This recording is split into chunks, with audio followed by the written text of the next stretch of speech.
Apex Online Racing is sponsored by Elgato, who created this lovely stream deck. For more information about the stream deck, the link is in the description below.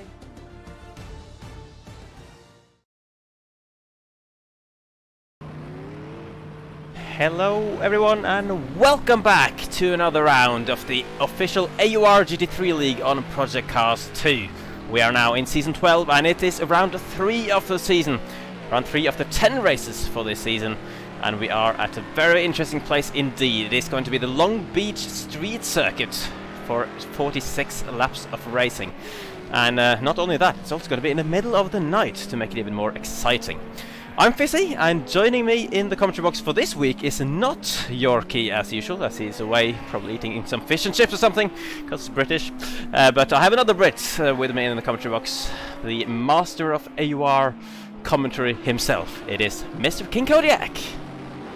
Good afternoon, ladies and gentlemen, mothers, fathers, daughters, sons, brothers and sisters. A great pleasure to be alongside the Lord, the myth, the legend that is the Fizzy. Indeed, we have got Long Beach in the middle of the night for round number 3 of this amazing season that is seeing quite a shake-up of the guard, as in our current multiple champion hasn't won the preceding 2 rounds and is quite some way further down the table than we're used to seeing it. Yes, indeed. So, yes, that's interesting to see. 11 turns here at Long Beach. It's going to be at stupid o'clock in the morning, so that's going to be quite interesting for our drivers to have to deal with. Noise complaints probably going to be rolling in. Well, we don't care about that. We just care about the racing. That's the main thing here. So the qualifying session just started. Before we get further into that, let's jump into a hot lap done by one of the drivers on the field, Mr. 8 the Ace, taking you for a lap around the Long Beach circuit. Hello then everybody, my name's 8 the Ace and this is going to be a hot lap around Long Beach Street Circuit for round number 3 at the Apex Online Racing GT3 League for Season 12. We're in the Audi R8 and we're going to move over to the right hand side as soon as possible, brake at the 400 metre board, come down to second gear and watch the curve on the inside. Then we're into the fountain section. It's tight and twisty and you've got to get the car rotated early to get the best exit. Into turn 4, don't take too much curb because it will put you into the outside wall. Turn number 5, be careful on the power here because it's off camber, it's bumpy and the wall gets close on the exit. Now we're down into turn 6 and 7, we're going to brake at 300 metres. We're going to come down again to second gear and modulate the power on the way out as to not spin the car. Then down into turn 8, 200 metre board. Get as close to the wall as you dare on the inside and again watch the bumps on the outside because they will catch you out. Coming down the back straight now, we're going to spot us braking point on the left hand side, 300 metres, down into second gear again, take a little bit of curb but not too much. Watch the car doesn't rotate on you here because the tyres are very, very hot. Keep a nice tight line, brake early for the final corner, get it rotated on the rear end with the power, and then that is a lap of Long Beach Street Circuit.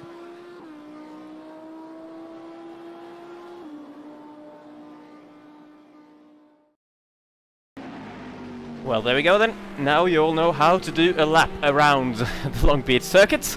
Hopefully all of our drivers have also watched that at some point, or at least figured it out for themselves, because they are currently in the middle of qualifying, trying to do as quick as possible as a lap as they can. And currently, with 4 of the 10 minutes in the session gone, we have Operator on provisional pole. He's changed his abbreviation to USA at the moment, so just keep an eye on that on the list on the left hand side. But yeah, he is of course the championship leader, as I've brought off the wrong standings, but I'm pretty sure he is the championship leader because he has won the first 2 rounds, if my memory is correct. Your memory doesn't deceive you, yeah. The Operator has indeed won both of the preceding rounds at Brands Hatch and at Monza. His teammate, who currently has just nicked the pole time by 53 thousandths of a second, is in 3rd. So the Mercedes pair really are storming away and is 2nd in the standings. I'm trying to find him. There he is. So it's a Mercedes 1, 2, 3 at the top of the field. It was very much a Lamborghini dominated season previously. And as previously mentioned,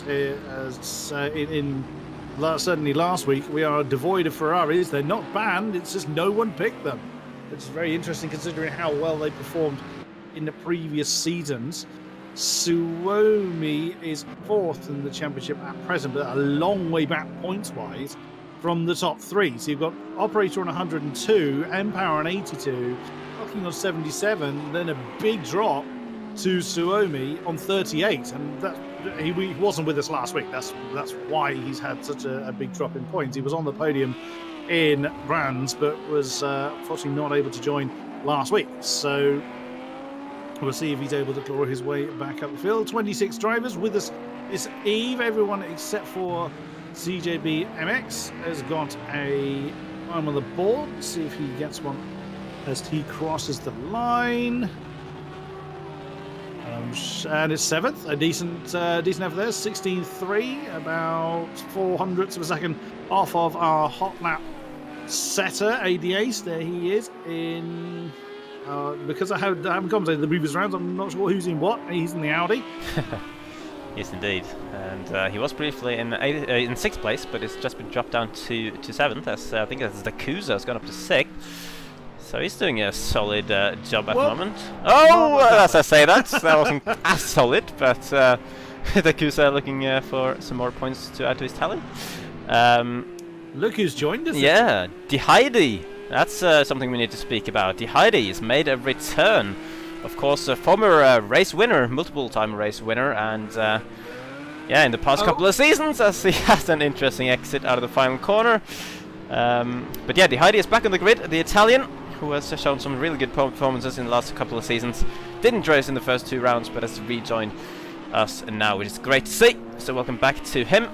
Jardier here, following him now in 4th place currently in that Lamborghini. And as Kodiak mentioned earlier, not had these usual performances really this season, although he has had a really bad luck so far. He has to be said. He was running in a podium position. I believe he was running 3rd in Brands Hatch when he got disconnected from that race, which of course meant he lost a lot of points. Then he was running 2nd last week until he had an incident. Or he was running 3rd, my bad, I believe last week, until he had an incident, which dropped him down to 5th place in the end after a lot of battling with some damage. Villalobos, another man who's not quite had the start of the season he would have wanted, currently sitting 14th in the championship, had an 8th place finish last time out, and was also one of the unlucky guys to get disconnected in the first round. He's currently sitting in 5th place, so doing a solid job in this qualifying session in that bright red Mercedes. Nice effort from AD Ace, jumps up to 4th. The 16.007. He's got, I mean, still 4% off the top spot. The top 2, Dowking and Operator, they've got quite a bit of a gap. They're continuing to dominate. Yeah, they've been the 2 dominant drivers in the first 2 rounds. Dowking's actually sitting in 3rd place in the championship, despite his domination, because Empower has also been really good, especially in the races with 2nd and 3rd place. But yeah, Dalking and Operator, if you remember last week at Monza, those were the 2 guys fighting for the win. And both times, of course, Operator did get it. Maybe this is Dalking's time, as he has taken provisional pole very briefly, about less than half a tenth at the moment. Still over a minute to go, though, for these guys to put a lap on the board. So we're watching 2 Mercedes cars following each other very close. And Empower is the blue one, and he's only in 10th place at the moment, which is not as high up as what we've been used to seeing him so far this season. So maybe not finding his way fully around this Long Beach circuit at the moment. He has got time for 1 more lap. He's clearly on an out lap, or just a cool down lap at the moment, weaving about a bit, trying to get the correct temperatures into those tires and prepare for 1 final run to get himself as close to the top as he possibly can. Now I'm noticing everyone is sliding everywhere. So this is looks like Empower's had a connection problem there. I have had a connection problem there, so you're gonna have to keep continue the radio broadcast for time being. Absolutely fine. I will continue to do so. Might need another invite as well, if you don't mind. I will try. Should be possible. Oh, come here. We've actually lost Empower from the session, which is not good. Oh, we've actually lost 2 from the session, so hopefully we haven't got a broad connection issue, that would be a problem. Not sure who the other is we have lost. Not very good at identifying who it is from the list. But Dalking still sits on the top spot by 42 thousandths of a second. Operator's just coming over the line. Does he improve? 1:15.622. Ho! 2 thousandths of a second behind his teammates. 1:15.580 for Dalking. 1:15.582 for Operator. That absolutely insanely close. And then it's 3/10 back to DeHeidi. And DeHeidi's in the Porsche, which again is not very well represented in this season. So that is an incredible effort from DeHeidi. Last time we saw him, I believe it was the Z4 he was in, and he was putting some incredible moves in that BMW as well. Jardier remains in 5th position. ADA is 4. Villalobos crosses the line, and that actually signifies the end of the quali session. So Dalking and Operator take our front row. DeHeidi and ADA row 2. Jardier, Villalobos 3. CJB MX 702 and Kovacs David 4. Birdsky and Benazili 5. Suomi Roper 6th. Vanelman and Pantera 7. Murph and Two Days Back 8. Godfather of Shift and Capo 9. Cryptic and Bo 10, Nesterowicz and Yano 11, and Gamasuki and JK round out the field. Or what he's in the field at the moment. Yeah, that's good to see that most of the drivers seem to be still in the session then. Unfortunately, Empower is missing still, and I'm struggling to get back in the lobby at the moment. I'm in the lobby, but I can't get onto the track currently. We haven't transited onto the grid yet, so that'll be why you won't be able to join. So I'm trying to identify who it is we have lost. Crazy though, at the top with 2,000 separating the top two. Yeah, and then 3/10 back. That's absolutely amazing. Did we have Gibbs with us? I don't think we did. Okay, we're now on the grid, so hopefully you should be able to join us momentarily. Yep. Oh, no, Nesterowicz is still with us. And Alexis was not present to start with. We knew that. Yeah, Alexis and Gibbs are the two informed non-attendees for this race. Okie dokie. Gamasuki, no, he's still with us. Pantera, yes, I think he's still there. I was just going through the list on who's in the championship to figure out who we have lost. Well, at least I'm back in with visuals now on my screen, which is good for you and for me and everyone watching. So let's double check that you are seeing who you should be seeing. So who are you looking at now? Villalobos, Andy Heidi, and Dalking, the pole man. Yep, that's working correct. That always has worked, but I'm just always like, ooh, let's just make sure it is. Yep, it's good to see. Let's see how many cars we have on the grid at the moment. 24. 24. So yeah, it's a really big shame for Empower, who's been looking so good in the first couple of rounds. He wasn't. He was sitting around 10th in the qualifying session as he lost connection. But yeah, either way, that's a big shame. JK we've lost. Right. I believe. Oh no, is that him there? No, never mind. No, he's actually 23rd. Well, it's going to be an impossible task to figure out which of all of these guys that we've lost. Okay, but, Team G is Cryptic. I have to remember that one. Indeed, and he's all the way back in 19th. That's a bit lower than maybe you'd expect Cryptic to be. But we have 24 cars ready for the race here at Long Beach, and the lights, I believe, shall be coming on shortly. Oh, they have done already. I didn't hear them, but yeah, the rolling start has now occurred, which means it's going to be the formation lap with Dalking, the pole man, leading the field away ahead of Operator, and DeHeidi on his return, starting 3rd in the field. ADAs with a very good 4th place to start the race, and Jardier, a reigning 3-time champion, is going to be starting this one from 5th spot. In that, I believe it's the lead Lamborghini still, though. He is indeed. Villalobos then right with him in the red Mercedes. And it is CJB. The next Lambo in sequence, then it is. And now I'm assuming this is Kovacs. Kovacs to David. Is that how you've been saying it? Kovacs David, yeah, something like that. Yes. Dubertsky in 9th position. I think hasn't got off the. This is his first round. This is his maiden round in this season. Nope, we have had Dubertsky's 7th in championship. Finished 14th and then 6th. So I'm mixing him up with Bird as the word. That's why. Possibly. two different birds. A lot of birds this season. But yeah, we are looking at Venezuela now, who is going to be starting final spot in the top 10. We've had Lemon Lammers. We now have that's a really bright lemon Mercedes, isn't it? Yeah. Yes, by me.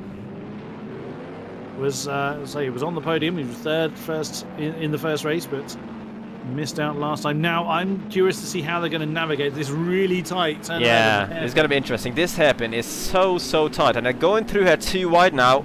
The guys on the left-hand lane will have to be really careful to give enough room to the guys on the right, and the guys on the right need to just be quick coming out of the corner to get back up to speed, because that's going to be very tight. But the race for round 3 of season 12 is now underway as Dalking has put his foot down. De Heidi holding on to 3rd, but under a bit of pressure side by side behind him. Jardiers had a very good start, moving up to 4th immediately, but ADS is not giving up. De Heidi braking really early. ADS braking very late actually, and going up to 3rd, up to 3rd place, just slotting it behind Operator, and it's very close. Jardier behind the Audi there. So ADS, it looked like he was going to drop to 5th. Instead, he's gone up to 3rd. Jardier up 1 spot to 4th. De Heidi dropped 2 then, down to 5th place. Maybe a little bit rusty after being out for a few races. And then behind him, all settling down in one single file here around the streets of Long Beach, sliding around his Villalobos in that red Mercedes as well. But no major incidents, certainly not in the top half of the field. I think Nesto's had a problem. He's he looks like all the bits of the car are intact, but I think he's had a spin because he's some 8 odd seconds behind Jarmo, who has been a bit of a fan favourite previously. But what a cracking start for ADAs! I was certain that was going to go horribly wrong. But yeah, what an unusual move by De Heidi. Probably a little bit rusty through having not run. Oh! Wait, oh right, I thought there was a crash going on back there, but they just got into the pit lane. It disappeared into the hole in the wall, and there's several cars, it seems like, 4, 5, 6, 7! It's gonna be any more? Nope, 7 cars coming in at the end of lap 1 to serve their mandatory pit stop, going for that alternate strategy to get out of the traffic early on. But a lot of the drivers are doing it, which means it might not work out to get out of the traffic, because there's still gonna be a 7-car train going on back there. That's certainly interesting. Dubertsky, Capo, Murph, Van Orman, Bow, and Cryptic are the cars that have gone in as Dalking leads Operator. Oh, we've lost one. Yep. It's not one of our pitters either, so I don't know who it is we've lost from the race. We have had an early retiree, well, technically now 3 early retirees.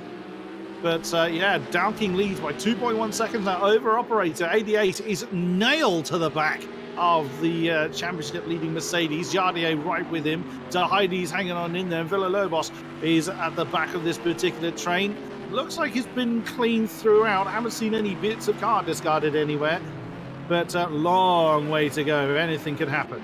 Certainly, and crucially, a big gap starting to form already between 6th and 7th, and even more crucially, between 1st and 2nd. It's been a absolutely massive start from Dalking to pull away from his teammate Operator, as we have De Heidi coming into the pit lane from 5th place.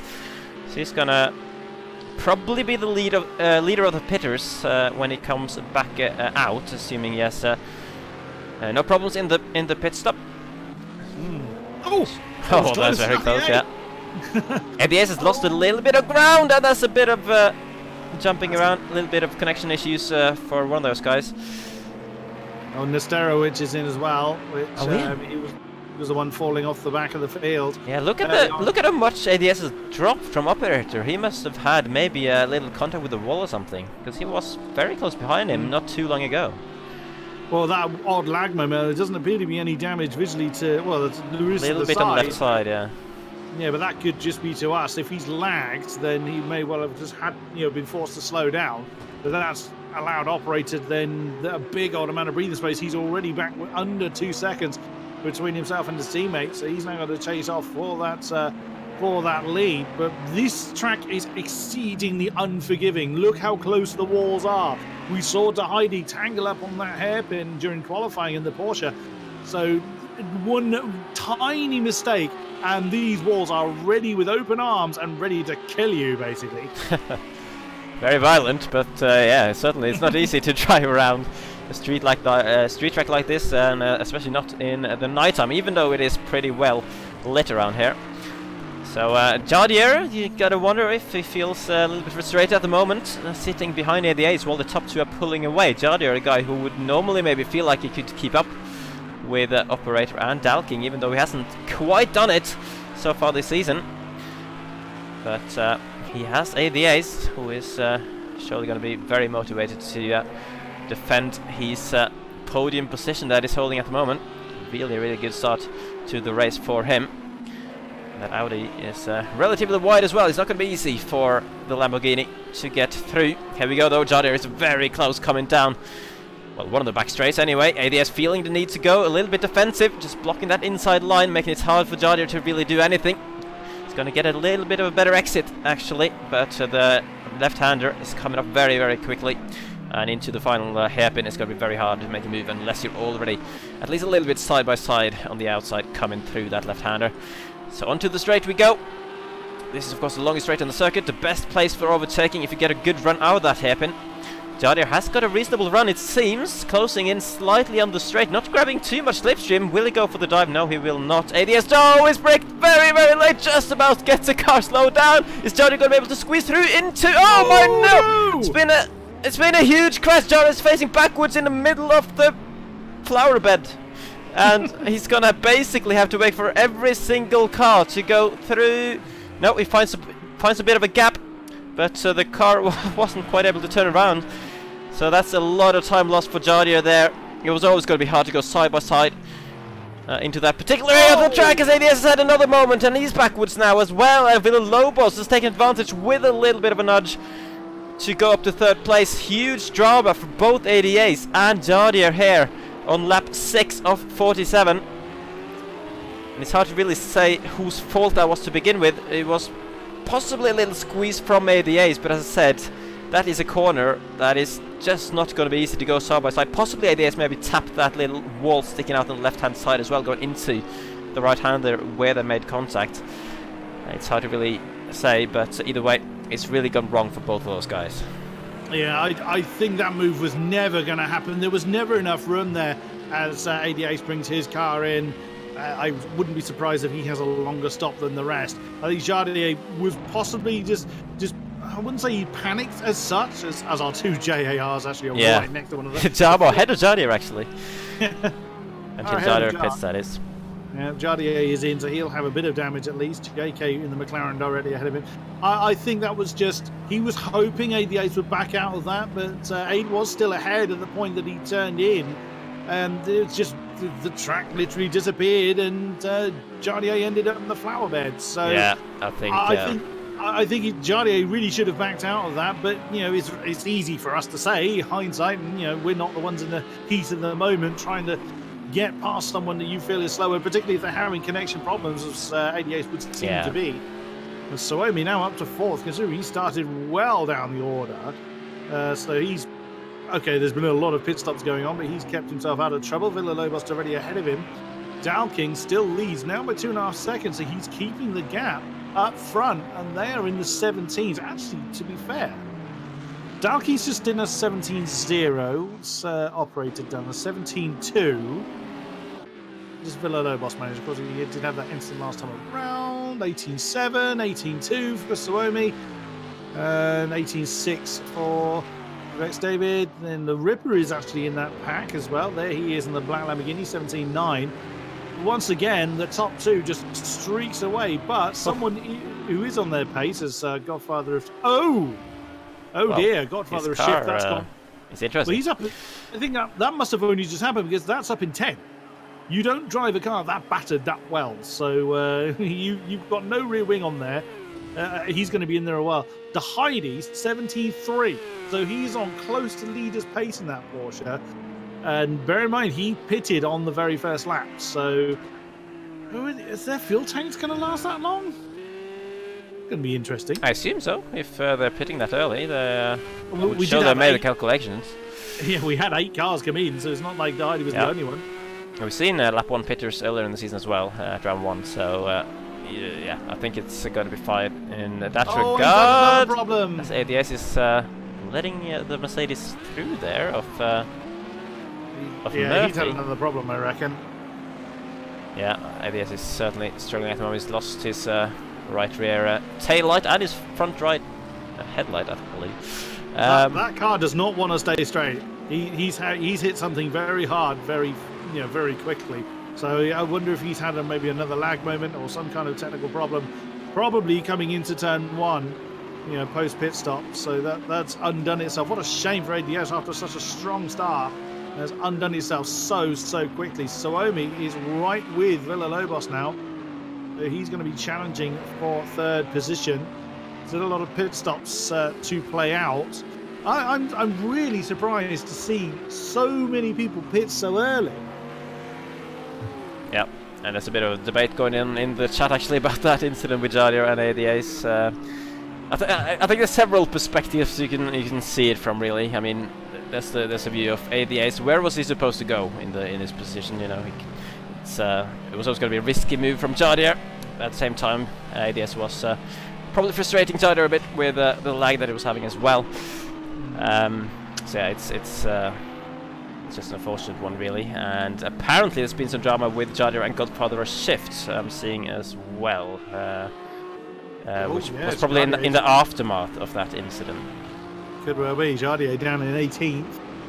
Godfather Shift is now last. I mean, we did see all that damage on Godfather's car, so maybe they've had a coming together at some point, and we've lost. I suspect that's ADS is gone. It is indeed.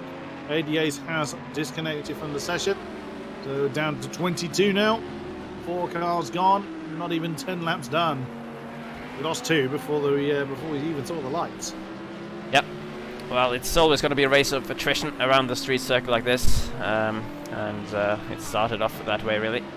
There's been a few incidents. There's been a few damaged cars, and as you said, 2 drivers dropping out so far. So we've got 22 remaining. There are 20 positions with points on offer. I have a feeling we're going to see less than 20 finish the race.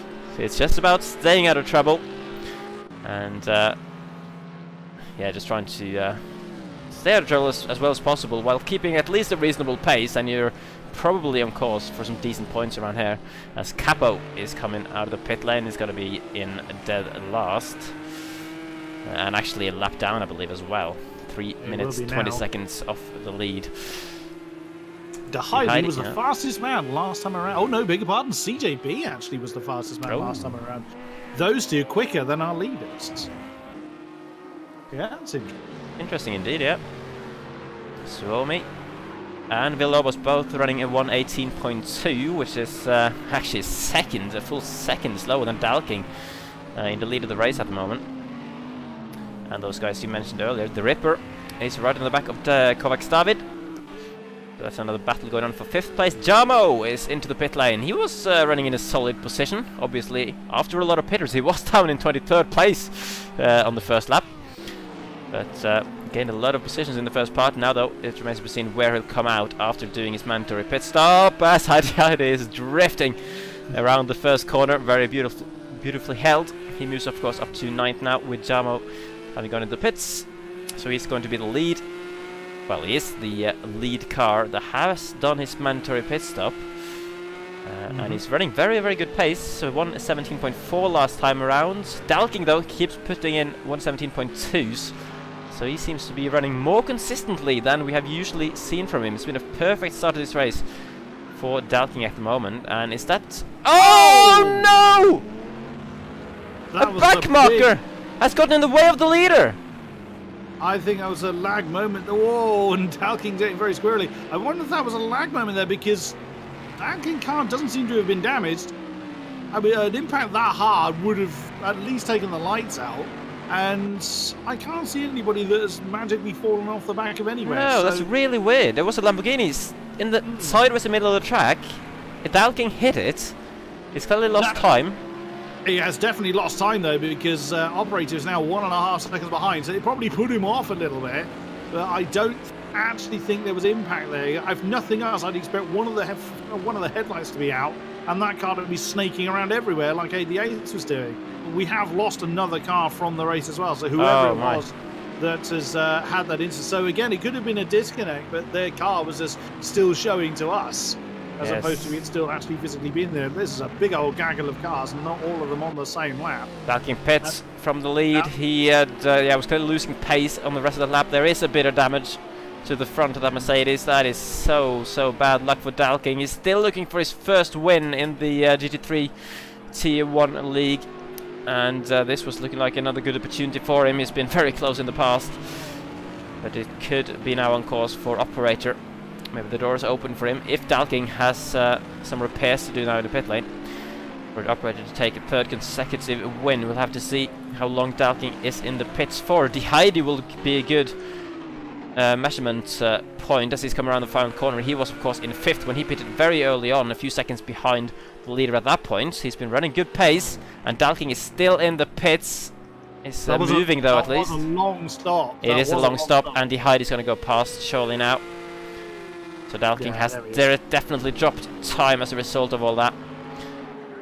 That's a considerable amount of time he's lost, because he ahead of the Heidi was a good 10 seconds or so at least between himself and Dalking before the Heidi came in. Okay, that was very early in the race, so that was not quite indicative of true pace. But whatever that issue was with the errant Lamborghini has definitely put Dalking off his stride and left him in the pits longer than he would have liked.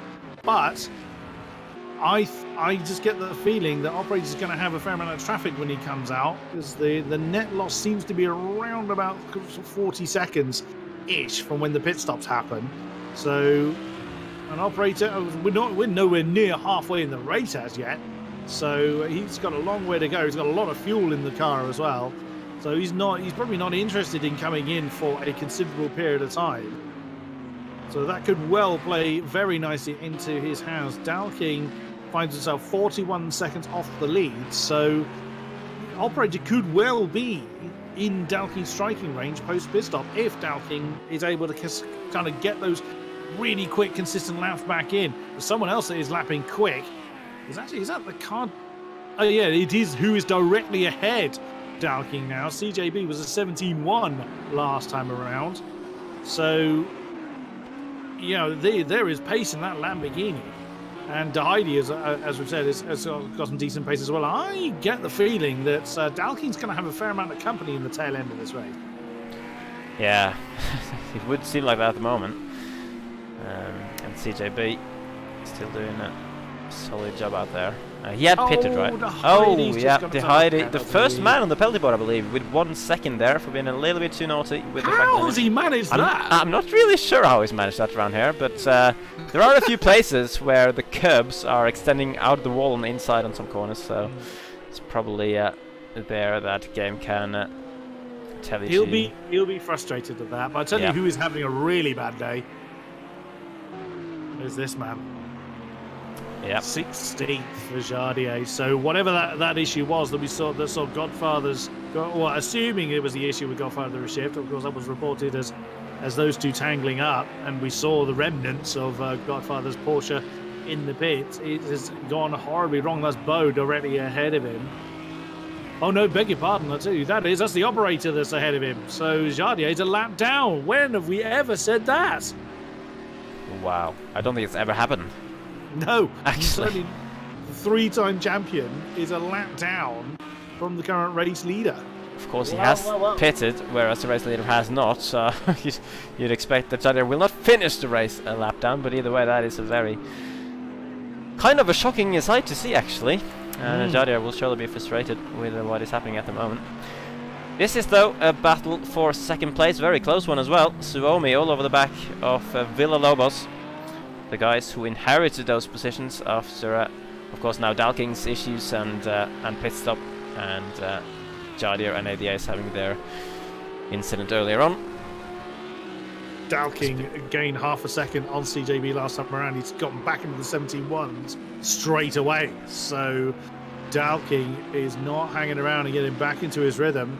But overtaking, as has been rather proven here, is really, really hard.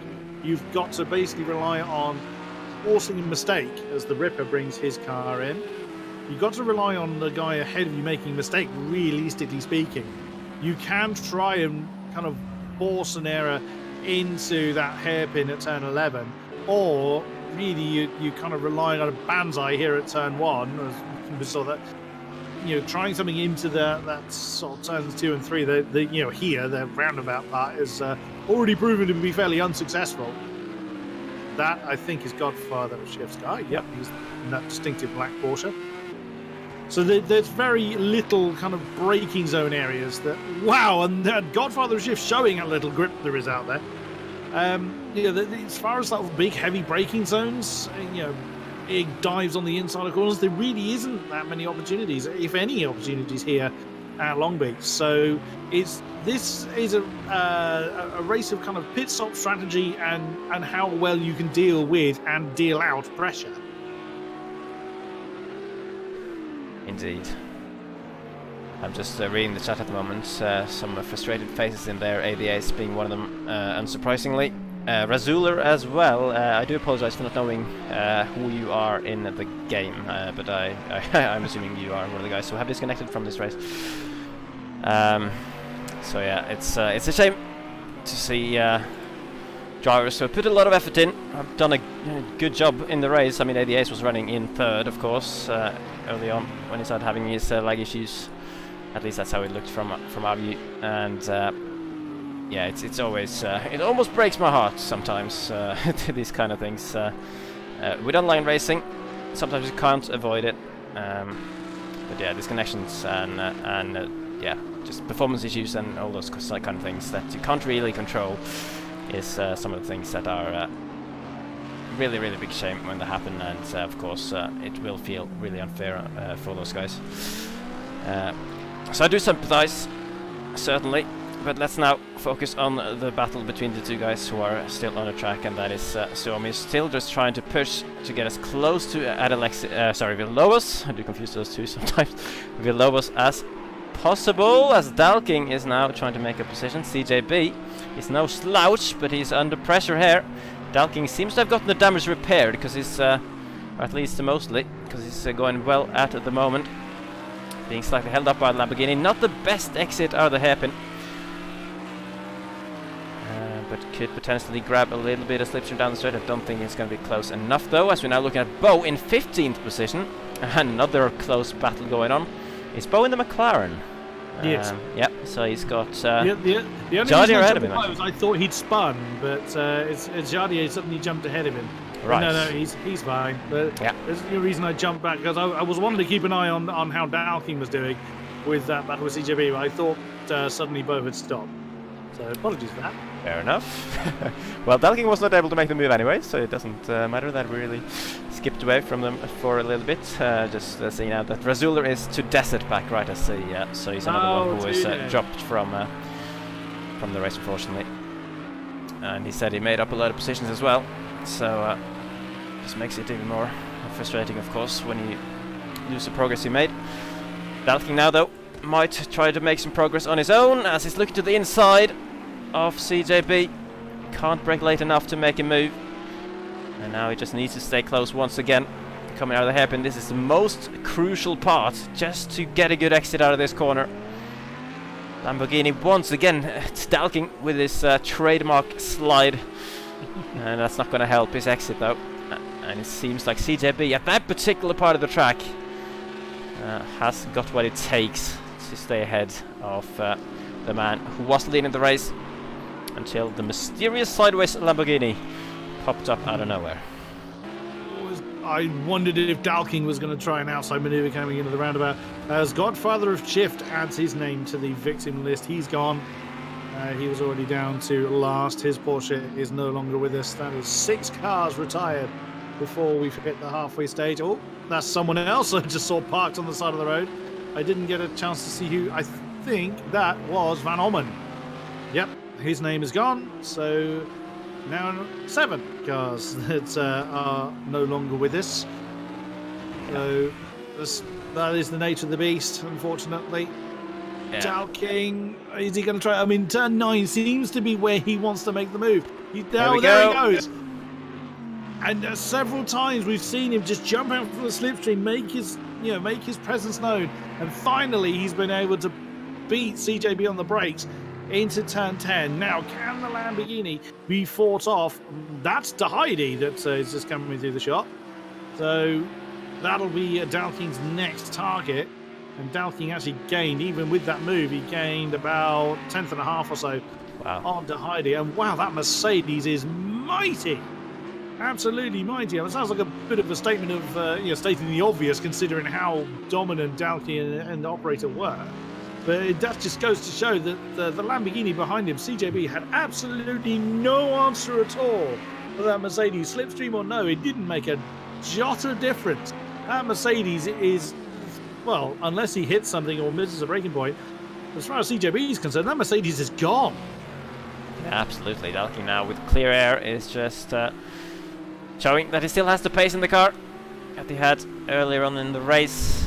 And I think he fancies to catching the Heidi, even though the Heidi has also been running really solid pace, probably the fastest, well, the 3rd fastest car on track at the moment. Jadier done in 14th, also doing 17s.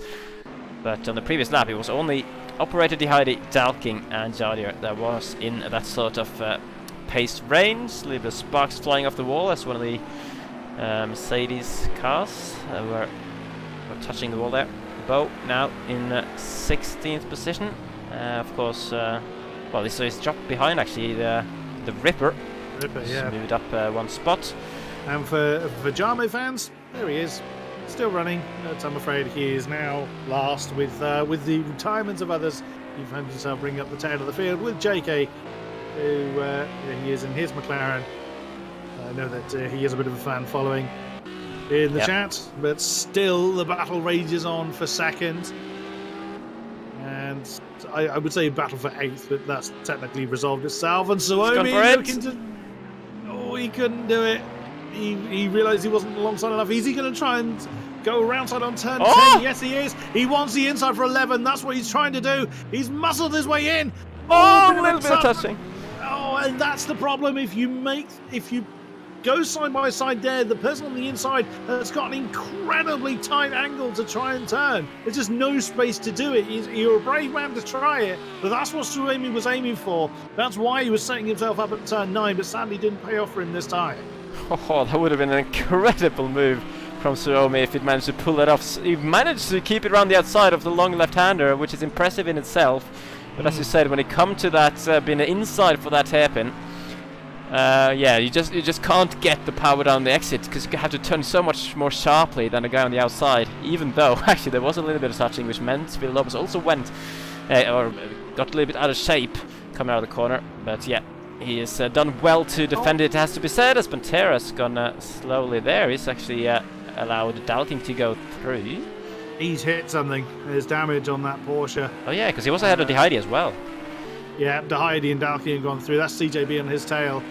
And I suddenly, again, this is what I thought had happened earlier, but Pantera is going to struggle now. I think I would think there's the damage on the right. I think he's just overcooked into turn 1 and clouted the wall.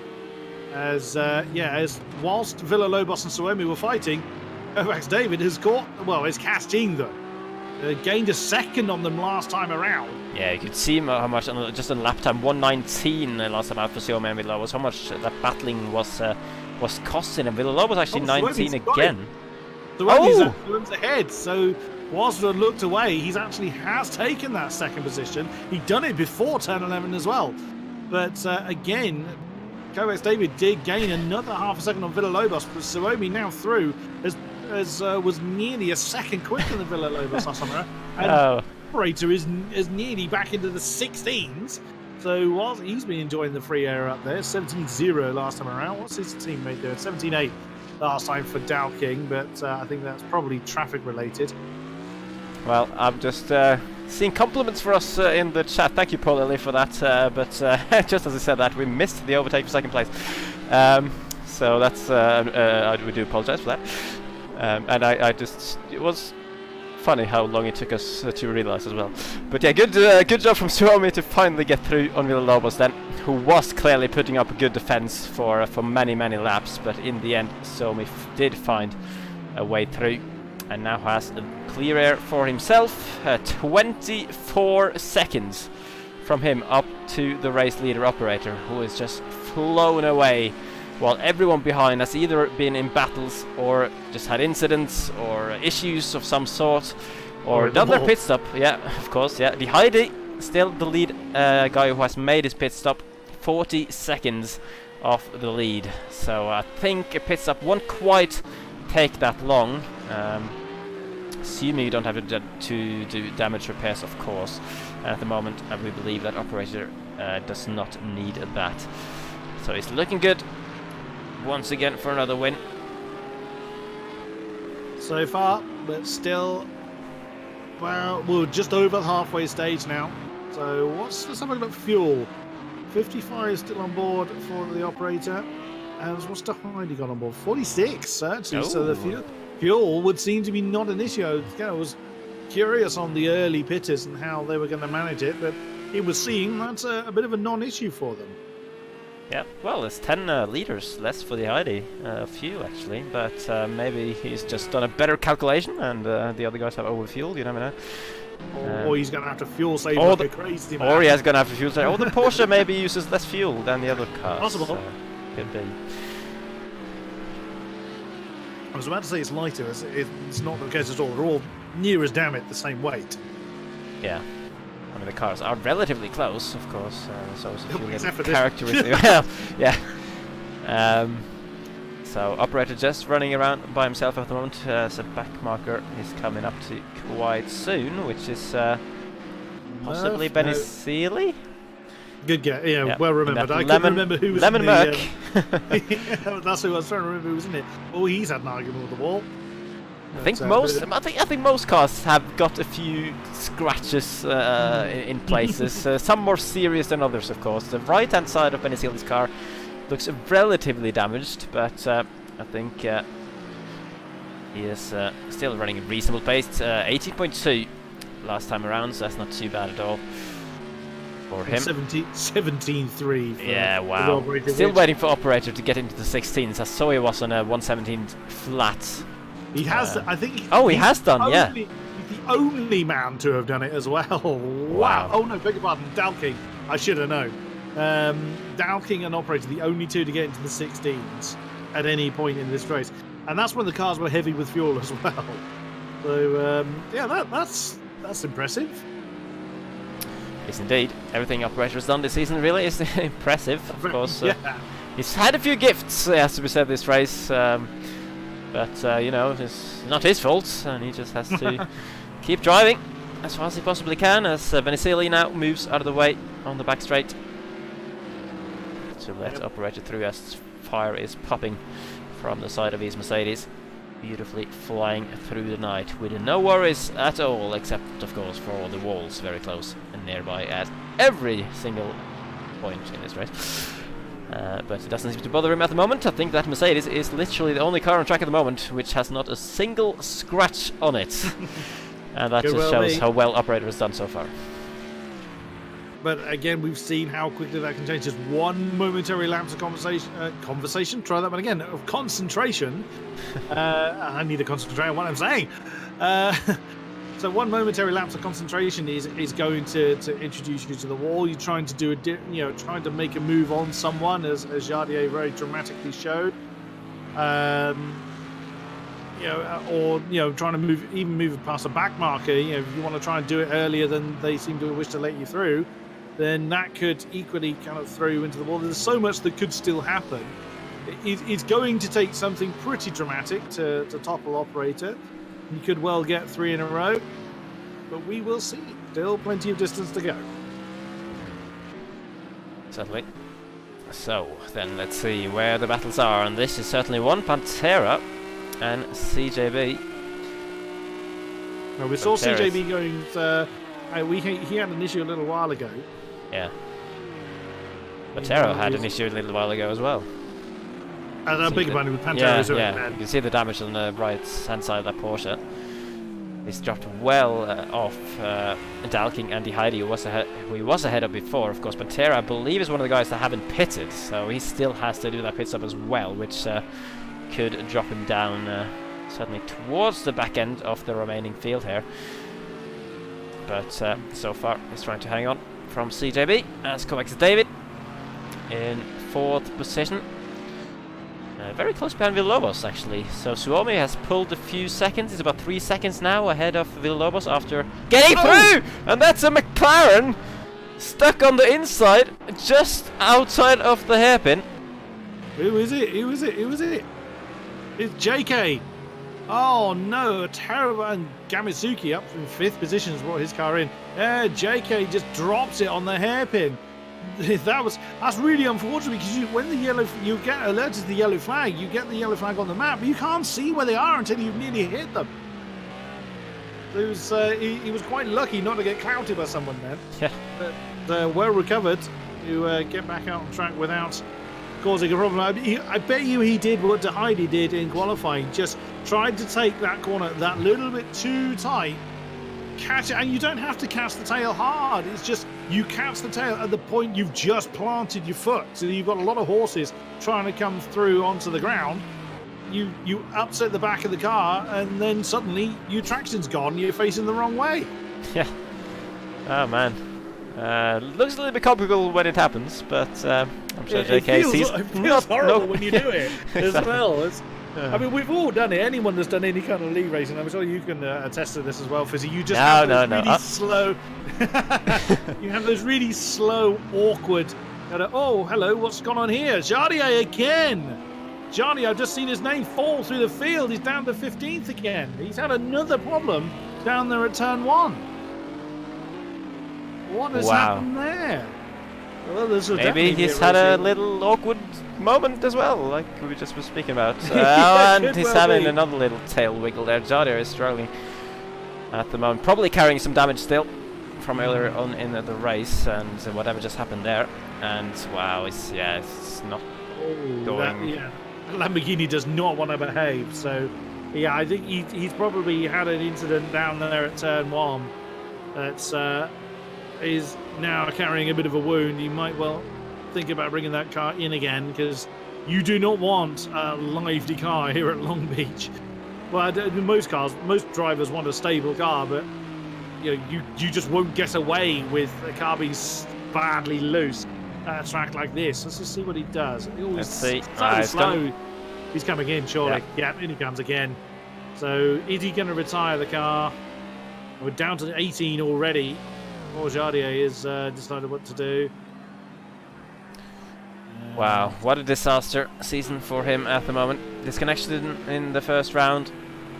Finished 5th place in round 2, but that was after having been in the podium spots earlier on in the race, and then getting damaged after a spin. And now he had an incident earlier in the race, and now he's had another issue, which means he's in the pit lane, and he's still in the pit lane as the other Jamo goes up to 16th position, and JK as well goes up to 17th. Jardier all the way to the back of the field, and the question remains if we will see him return to the track with 16 laps in the race to go. There's still points on offer, of course, down in 18th place, about 3 of them.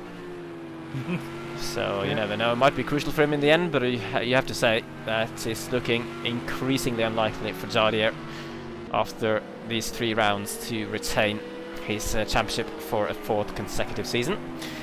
As Dalking, another man who's feeling frustrated after earlier events in this race, still looking for his first win in the league. He was leading by about 3 seconds on operator. Had an issue with the sideways Lamborghini. Whether it was lag or not, we don't really know, but it was certainly weird. And now he has caught up to the back of De Heidi, another man who's been running very solidly in terms of pace for the most of this race, but he now has Dalking on the back of him, who seems a little bit quicker in that Mercedes over the Porsche ahead of him. So it's we'll have to see then how eager De Heidi is to defend from Dalking here. Another one having a battle is Villalobos again. Oh, as he clunked the wall.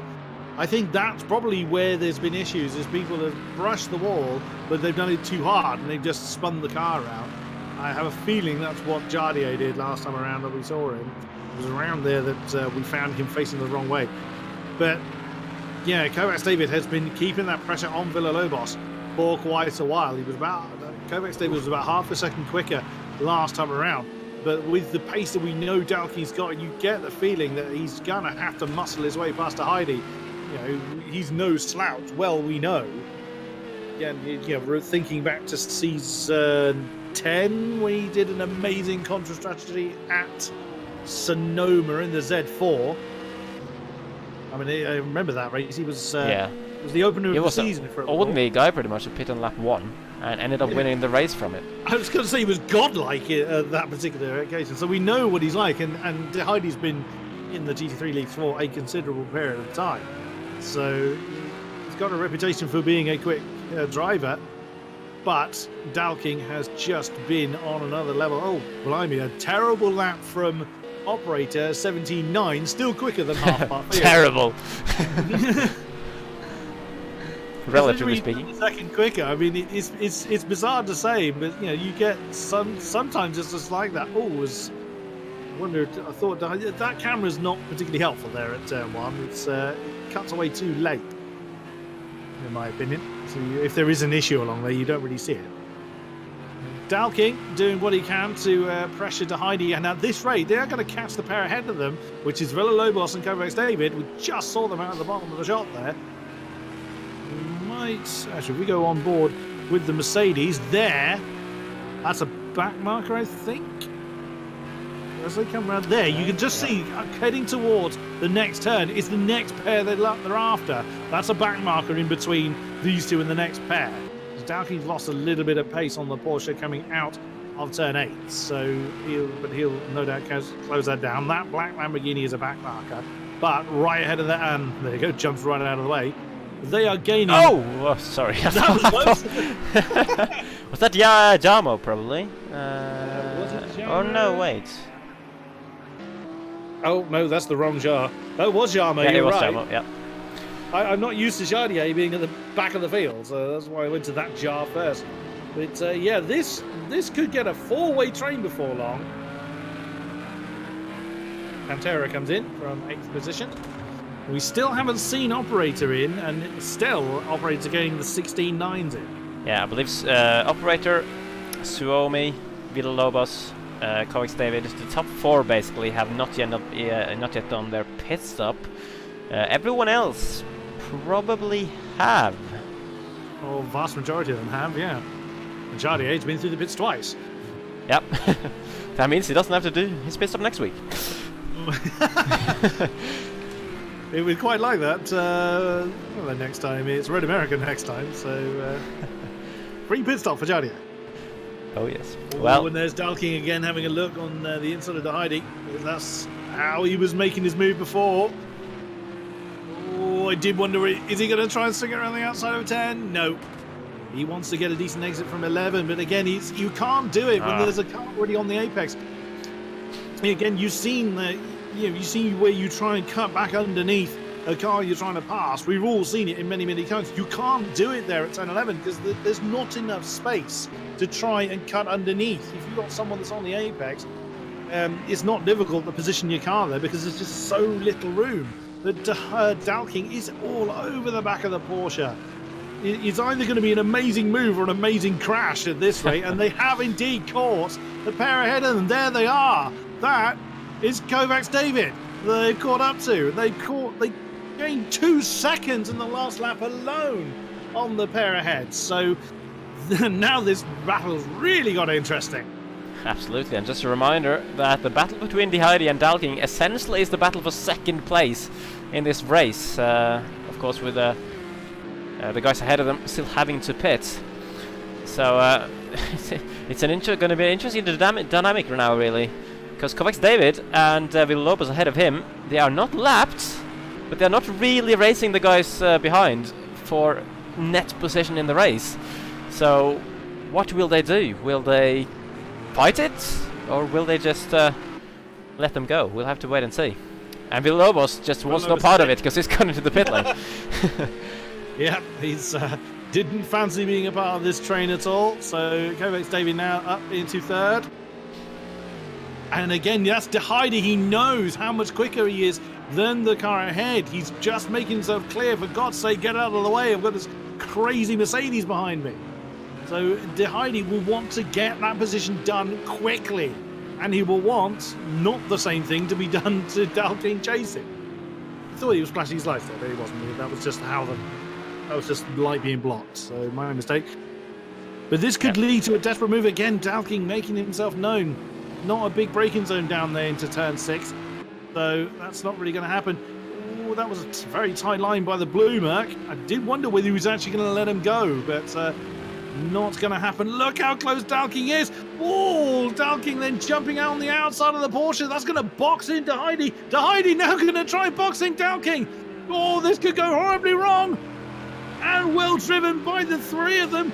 And De Heide on the inside of going through the middle of the three. Dalking, what a move. Is De Heide going to cut on the inside? Yes. What an incredible series of corners. Is the Porsche going to be able to out-drag the Mercedes coming down into turn 1? De Heide is back ahead of them. Gomez David, I think, was actually trying to get out of the way. But that just led to an incredible series of events. Now alongside, still side-by-side coming into turn 1, the Mercedes jumps over. He could actually get a penalty for that. We will see, but De Heide finally has to relinquish that position to Dalking. That all started at around about turn 6. Holy moly, what an incredible fight we're having at the moment. Can De Heide fight back is the question now. I cannot believe we were briefly 3 wide going through the penultimate corner as Kodiak's David basically just let them both go in an interesting place, and De Heide did so well to try and hang on there with a better exit actually on the underneath, Dalking out of the final corner, but Dalking was able to hang on to that inside line, and that is why he's ahead at the moment. And De Heide Dalking went for that defensive line very, very early. He was not convinced that De Heide wasn't going to try and move there. So that was a very big statement of intent from Dalking. I'm not entirely convinced he needs to do it, because I think he's just got the outright performance in the Mercedes to start to pull away from De Heide now. But, you know, De Heide has been getting very low 17s in that Porsche. So it's not impossible that De Heide could stay right with Dalking. But he's got himself about half a second already. But it's, again, Heide with that distracting tactic, jumping out from behind, jumping out from the slipstream, making himself very known in the mirrors. I think Dalking's probably going to be, I think he's a little too experienced to fall for it. But you never know. Again, blink of an eye, you lose concentration just at the crucial moment, and you're in the wall. Yeah, I mean, Dalking had his issues in previous races with little mistakes costing him quite dearly, but at the moment he seems very, very focused on the road ahead of him. He's not really put a foot wrong all race long. The reason he, of course, had a long pit stop and dropped back earlier in the race was not his fault. Can't really blame himself for a Lamborghini appearing sideways in the front of him randomly there. So apart from that, he's really driven a faultless race, and with that move as well on De Heide, fantastic stuff. And he seems to be just edging slightly away from that lime Porsche. De Heide is struggling to keep on to the back of him, and we know how fast De Heide is, and if Dalking then is pulling a gap, that means he's absolutely pushing. So Dalking 44 seconds off of Operator, who is currently leading this race but has yet to pit. We believe that he shouldn't have a pit stop that long, but we shall have to wait and see. Anything could happen still, of course, both out on track and going in and out of the pit lane, something you don't really practice too much usually. 35-second lead over this man Suomi, who's had a very lonely race for quite a long time now. It's something else that just springs to mind. The phrases long reach and 3 wide. You'd never ever put them together. Not a chance in hell. The Dalking now is over a second ahead of the Porsche. Dalking in 17.0 was his last lap, the quickest car on track. So that just goes to show exactly what I was saying. We know he's got the pace in the Mercedes. He's now in a position ready to deploy it. And I don't think, as good as Heidi is, I don't think he's got an answer to it. I think his best has been about 17.2. Oh no, he has done 17.0 at some point, but oh, and interesting, Dalking didn't get a penalty. I thought he might do for jumping over the apex to turn 1, but he seemed not to get a penalty for that. And another 17.0 for Dalking and 17.1 for Operator up front. So that, I think that was actually the last close battle that we had on track. All 18 cars now fairly spread out with, what have we got, 6.5 laps remaining.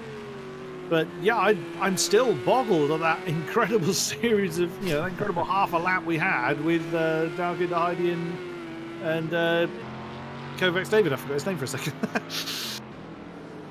And yeah, that's the highlight of the race so far. It's going to take a lot to top it as well in the final 6 laps here. There's Villalobos after his pit stop. He came out in 9th position. He's got the Ripper closing in on him. He's going to Black Lambo gained a second on the Red Merc last time around. So there's a potential battle forming there. There's Benazili in the Lemon Merc behind. Heidi do what he can to stay in touch with Dalkin. It's going to take a mistake from the Mercedes, but again, you're still seeing lots of sliding around. Okay, you expect a tail-happy moment there coming out of the last bends. The traction just isn't there when you floor it with all the horsepower these things have. But generally, you'll see us, the orange McLaren. Oh, Bo, I believe. Bo's a Bo. Yes, I remembered. Bo not wanting to get involved with that. But again, where you'll see it is particularly coming through the next turn, through turn 4. But he doesn't do it. No, he keeps it under control, yeah, just as I say that. But that's where we've been seeing a lot of sliding going on, where they've just kind of done the four-wheel drift heading towards the wall. It's just a kind of, you know, to get the best rotation they can with the grip they've got out there. Yeah.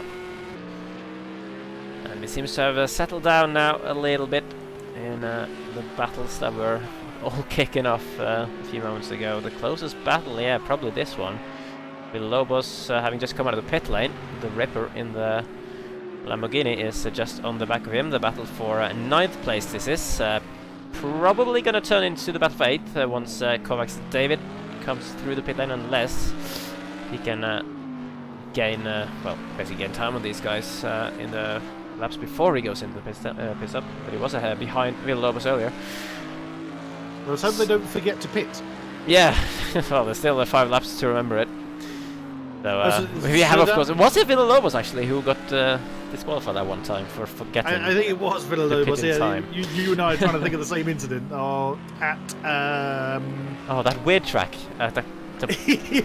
Can't you remember which one? It'll come to me later. But yeah, he did it 1 lap too late. Yeah, we both thought you'd done it at the correct time.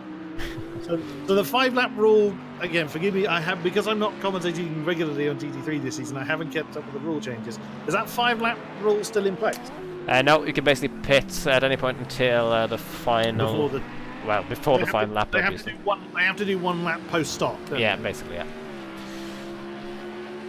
So, Operator's got some time to figure that out. He's gonna... Suomi's got to do the same, and I think Operator is, I'm pretty sure, going to maintain the lead. Dalking again getting into the 16s. So Dalking is chipping away at the gap between himself and the leader, but it's not going to be enough at that rate with the amount of time they have left. But Ripper is really all over Villalobos' case now. And again, we're going to start to see, with the lap count getting very, very small, Ripper is going to have to force the move, I think. Well, it seems like it at the moment. There's been many battles in this race where the car behind basically just has to be patient. Try and force a move, as you said, maybe try to distract him a little bit by showing the car in the mirrors, come into corners, as we've seen tactic adopted by many. This time the Ripper doesn't particularly do that, just focuses on his line and staying close through the final few corners of the lap. He knows the importance of being right at the back of the car ahead of him coming out of this particular hairpin, and he's doing a decent job there, but it's always hard to keep up right on the exit of that corner when you're just behind someone. It's not too far behind though. But does that Lamborghini have the pace on the Mercedes down the straight? The Mercedes cars are usually very good in the straight, but this time the Lamborghini is charging down the inside, braking late as well, and that is the move done finally for the Ripper to go ahead of Villalobos and into 9th place as it stands. It's a good move from him. Textbook in terms of just knowing that he needs to be close out of the hairpin. That's exactly what he did, and that's why he got the move done. Yeah, Villalobos knew that one was done. It'd been coming for a while. Again, you realistically know who you're battling with. You know who you're realistically quicker than or slower than. And Villalobos, he's done this a few times. He knows when it's no point trying to fend off the cars coming up from behind. And still no sign of the pit lane from the operator. He's only got, what, 2 more laps to do it? 44th. Well, he's got to do it by the end of the next lap. Yep. And another 17.0 on the board. I think I might have said the operator's still got the fastest lap with a 16.7. Yeah. The only other man in the 16 is still Down King, even at this late stage. And because of the nature of the track, we only have 2 penalties on the board. You occasionally see a few more than that appear, but there's not really anywhere that you can fly off the road too much. The corners still curious where on earth those 2 guys actually got one. where operator's just gone through turn 5, you can take that too narrow. You can cut it to, turn in too early. They're maybe killing the flowers, might be the only other place. And Suomi is in. Suomi finally into the pits, so that means only Kovacs David and operator to go. And let's see then how far down Suomi is going to drop. Kovacs David is going to go around for 1 more lap before he does his pit stop. That he hopefully remembers to do. Suomi dropping steadily down. He was in 2nd place, but he was quite far, well, he wasn't too far ahead of Dalking, as you can say. So pit stop takes probably about 25 seconds. You'd expect him to be around 7th, maybe. Could be close with the Birdski. Let's see. He's coming out. The Birdski's coming towards the start-finish line with 2 laps remaining in the race. Make that lap 44. Okay, 3 laps to go in the race. And that is Suomi coming out of the pit lane, which means he has stayed ahead of the Birdski and will be in 6th place, which has worked out decently for him. It's not really any more he could have hoped for, just looking at the gap to the cars ahead. 20 seconds up to 5th place. So yeah, I'm just thinking, my goodness, how many people are on the same lap as the operator? The answer is not many. He's lapped everybody up to Suomi. Wow. It's only the top 5 that are within a lap of the operator. Now he's got to come in this time. It's JK's black McLaren. I think it's JK's McLaren. Yes, it is. This will be 2 laps down for him, unfortunately. Yeah, that's why I got confused with the Birdski's lap counter, because he's actually a lap down on the operator, isn't he? Which is why he had 3 laps to go when operator had 2. So that's going to change now, because he's going to unlap himself as a result of operator pitting. Yeah, and there is Kovacs David's come in. Wow, that was quick. He just made himself known to his pit crew, and off he goes again. And I would imagine the operator is going to do pretty much the same thing. So if we get to his pit box, it's a long pit lane here in Long Beach. He'll be there for no time at all. No, a bit longer than I expected. There we go. Still nothing. Dalking not even coming into the final turn. So that's how much time Dalking lost throughout the race. Bearing in mind he was leading. Yeah. Before that that odd Lamborghini incident. Yeah, all down to the damage and the extended pit stop as a result. And of course, he's done quite a bit of battling as well with the Heidi especially, which hasn't helped his lap times either. While operator has just been allowed to run out in front in clear air, banging in low 17s constantly, even the occasional high 16 lap time. And the gap to Dalking, 6.8 seconds at the point I looked at the timings. So, you know, Dalking isn't that far off considering the troubles he's had, but no worries I think for operator on this final lap. He can just cruise it to the finish now. Indeed, he can just and 12 litres of fuel in the tank as well, so he's not having to stare at the fuel gauge. To Heidi, it did actually remain within 10 seconds of the leader. So now that Operator's pitted, go on. No, I'm just seeing a very close battle for 16th because I had people shouting Yamo in the chat, and there's a close battle going on there. I believe. 16th. No, Yamo's on his own. He's a couple of seconds. Well, my timings are lying then, because according to my timings, he's very close. We'll check it. Anyway, let's go to Operator. Yeah, my time is going to be going nuts. Oh, there he is. Just we cut to him. Your winner here in Long Beach is once again 3 in a row for THR Operator. His teammate Dalkin crosses the line in second. And I think Heidi's still happy with that. Yeah, he looked pretty happy with that, to be honest. He's got a podium on his return to the league. Not a bad effort at all. And he's taking off Dalking's rear wing just to have some fun. CJB, solid race. 4th place is going to be for him. Suomi has got up to 5th, of course, after Kovacs David pitted. The race is not over for him, though, as he's got the Birsky just behind. Needs to keep it tidy through the last couple of corners. Breaking into the hairpin. Do not clip that inside, as we've seen a few cars doing this race. And Suomi then will take a top 5. And yeah, decent race as well. Murph then. The 9 in the red Merc in 7th place. The Ripper not far behind, about 2.5 seconds or so. Villalobos, after all his battles, comes home in 9th position. And Benizili is going to take 10th place in the Lemon Merc. Kovacs David in the end finishes 11th. Cryptic. Here he comes in the McLaren. And he was so he was down to 12th in the end. That was the lead lap. There it is. And indeed. CJB managed 3 seconds of penalties, which is incredible. Which is a great achievement for this track. And his fastest lap, worth noting, was 1,000 slower than Heidi's. But the fastest lap did indeed remain with Operator. So your confirmed positions then are Operator Dalking, Heidi, CJB, Suomi, Birsky, Murph, Ripper, Villalobos, Benazidi, Kovacs David, Cryptic, Nesterowicz, Pantera, Bo, Yamo, JK, and Jardier. And we lost 8 in the end in that. Indeed, 24 cars at the start, 18 at the end. Fair play to Jardier for getting to the end of the race. Gonna pick up 3 points for his efforts there. After all these frustrations, the only guy to have had to go through the pit lane twice. Even though quite a few of the other guys will also have suffered various little pieces of damage at various points in the race. Operator probably the only guy who was able to avoid any issues, at least that we saw. And we have our THR pair ready to speak to us. Well then, in that case, you can drag them into the commentary box, sir. And we have them. Hello to you too, Dalking. Yeah, sorry about that.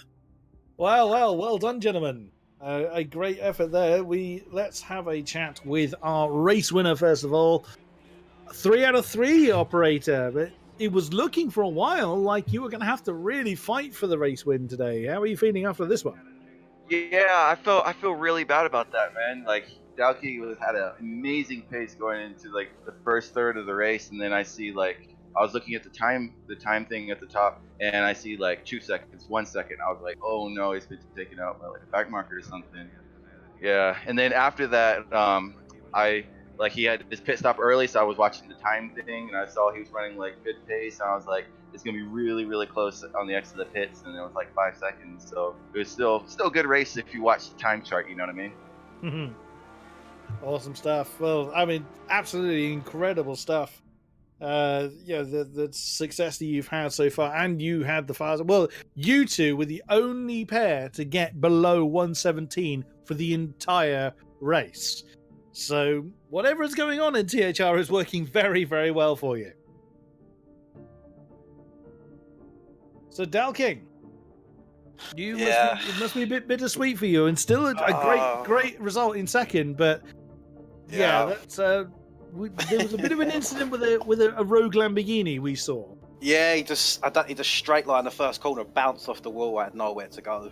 Literally, front aero damage 50, both suspension damage. So managed to get back to the pits. But I had a great race with everyone. The Heidi, who else? CJB. It was great racing from everybody, you know. We did see quite a bit. I mean, that moment with you, to Heidi, and Kodiak David. That's it. Yeah. 3 wide. you must have clenched, sir. There must have been like, oh my god! I was getting through. I was getting through no matter what. I was getting back to that podium, you know. Yeah, we noticed. Oh, I mean, dear. that was an incredible move. I said to Fizzy mid commentary, 3 wide at Long Beach, you never ever would put together. But I mean, you must have. So was it just a case of I am making this gap work, or was it just I pure trust instinct? Heidi and I trust David as well. They're great drivers, you know. You couldn't do that with 3 other drivers, you know, random drivers. That you have to be in like the greatness with them, you know, to make that actually work. And you know they're not going to crash into you or vice versa. Hats off to them. Yeah, absolutely. Yeah, you'd never get away with that in the public lobby. No, definitely not. Great race, gentlemen. It's been a pleasure to commentate on well, on everybody, but particularly you guys. Well done, and good luck for the rest of the season. Thank you. Thank you very much.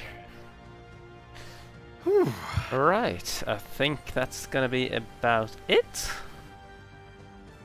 I see that people want a Yamo interview, but he's unfortunately not made himself available for one. so hopefully at some point in the season we'll be able to speak to him as well. I'm seeing one guy in the ready for interview box, but I'm not sure I recognize his name. No, nor do I, so that's why I didn't grab him over. So yeah, he can also maybe explain who he is for next time, and then we could speak to him as well. So I think that's going to be it then for the broadcast tonight. It's been round 3 at Long Beach, round 3 of season 12, of course. Still 7 rounds to go in this season. There's a lot of racing to be had, but I mean, in terms of the championship, fighting for that championship, it is the Operator who's taken 3 consecutive wins. And he's looking very, very strong indeed. Dalking is also in the hunt with his 2nd place still. It's going to be about 30 points in terms of the gap between those 2 guys. And then, of course, Jadier is going to be quite far down the list after his nightmare once again. Suomi had a decent result. He's probably going to be still in 4th, actually. Empower probably going to be hanging on to 3rd in this championship after his good first 2 rounds, despite his unfortunate disconnection today. Of course, the updated standings you can all go on the forums to check out after the race. But yeah, for now, I'm just gonna say thanks to everyone who has joined us in the chat in the stream. Thanks to all the drivers for providing some really exciting stuff. Of course, unlucky to those who didn't make it to the end and who had issues. But yeah, some great racing once again in this league. And of course, thank you to King Kodiak for joining me in the commentary box. A great pleasure. I was happy to jump in. Yorkie will be back to resume the amazing pairing that is Yorkie and Fizzy, of course, for the weeks ahead. But I was happy to help, and what an amazing race that we've had. Absolutely. So, thanks to everyone once again. Hope you'll join us next week at the same time, where we will have round 4 of the season at Road America. Another different race circuit. It's going to be high speed once again, and I can pretty much guarantee you some more excellent battling and racing. So join us then, and we'll see you later. Good night.